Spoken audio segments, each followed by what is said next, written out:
गिबियावनो नोंथांमोननि चेनेल नायगिरि गासै रायजो राजा जोंनि धेमाजि जिल्ला दुलाराय बर' फरायसा आफादनि जानानै गाहाम हामलायनायखौ बावग्रोबाय। एक्सुवेलि दिनै जोबथा सान नङा, जोङो 9 अक्ट' खालि जागायदों जनायाव। दख'राफोरनि हेफाजाबाव जोङो गासै दख'रानि सिङाव थानाय स्कुलफोराव हाबदों। जोङो एन्टायार धेमाजि जिल्लानि सिङाव थानाय गासै गोजौ फरायसालिफोराव हाबनानै जोंनि माने फरायसाफोरनि जा सोलोंथाइनि मानदण्ड बेखौ नायनायजों लोगोसे जोङो जोंनि फरायसाफोरखौ बोरै गाव मोनसे थांखि लानानै बे थांखिसिम सहैनो हायो, माने गुन गोनां सोलोंथाइ लानायजों लोगोसे गावनि आदब खान्थिजों गावनि थांखिसिम सहैनो हायो बेफोरखौ लानानै जोङो स्कुल हाबनाय जादों। जोङो गिबियाव जनायाव हाबबाय, नेक्स्टआव जोङो गेजेर जनायाव हाबबाय। दिनै सानथाम जाबाय जों सिमेन्ट दख'रायाव। दिनै सिमेन्ट दख'रायाव जोबथा सान, दिनै गंनै फरायसालि दंबावो। दा बेवहाय जोङो हाबनानै जोङो फरायसाफोरजों सावरायनाय लोगोसे बै फरायसालिनि फोरोंगुरु बिथांमोनजोंबो सावरायदों जे जोंना मोनसे हुदाया गाज्रि जाबोनायखौ जों नुदों।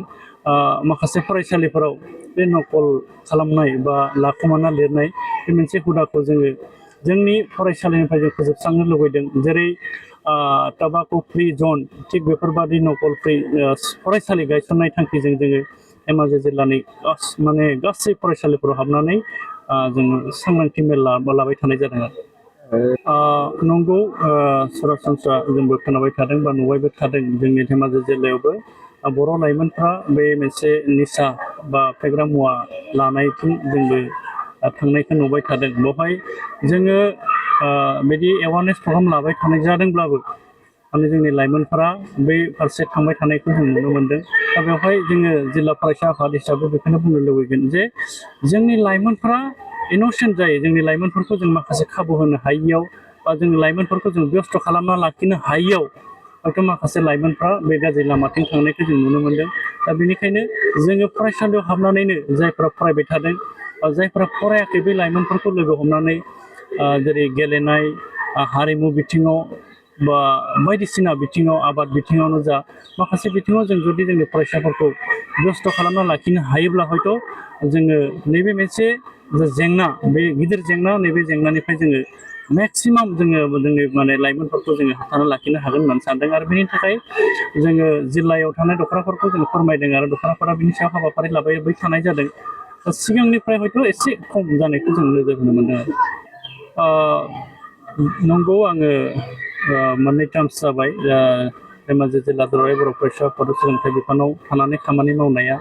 दा बेवहाय जोङो जिल्ला हिसाबै फरायसाफोरखौ लोगो हमनानै फ्राय जिल्लायाव एसे फरायसालिफोर दङ, मेक्सिमाम फरायसालिफोराव जों हाबदों आरो फरायसाफोरजों लोगो हमदों।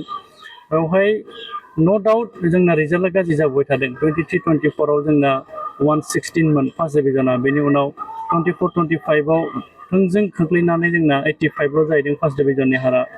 नै देग्लाय आरो 25-26आव बेनिफ्राय हाफ पार्सेन्टआव फैदों 27, माने गोग्लैबोबाय थादों, बेखौ जों नुदों।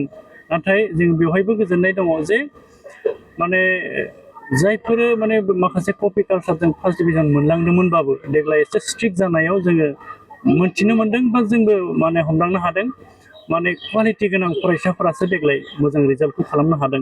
बेवहाय जोंहा मोनसे गोजोननाय दङ आरो बेनिखायनो जोंबो लुबैदों जे ओरैनो नाङा फाङा 90% लानानै गावनि रोंगौथि गैया गारा कपि कालसारजों बियो 90% लानानै गाव जिउआव मालाबाबो जाफुंसार जानो हाया। आरो बे थांखिखौ लानानै धेमाजियाव थानाय गासैबो फरायसालियाव जोंबो बे कपि कालसारखौ माने फोजोबस्रांनाय थांखिजों हाबबाय थादों।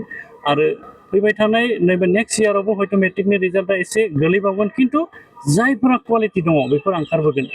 जुदि जों थांखि जा लादों बिनि सायाव जों जुदि खामानि मावफुंजोबनो हायोब्ला, गुन गोनां सोलोंथाइ लानानै जुदि मोजां 10 जन ओंखारनायाव जुदि साबायानो मोजां ओंखारबोयोबाबो, गावनि जिउआव माने जाफुंसार जायोबाबो हयथ' जोङो जाफुंसारनाय मोनगोन नामा, बेखौ साननानै जों बे थांखिखौ लाना खामानि मावबाय थानाय जादों।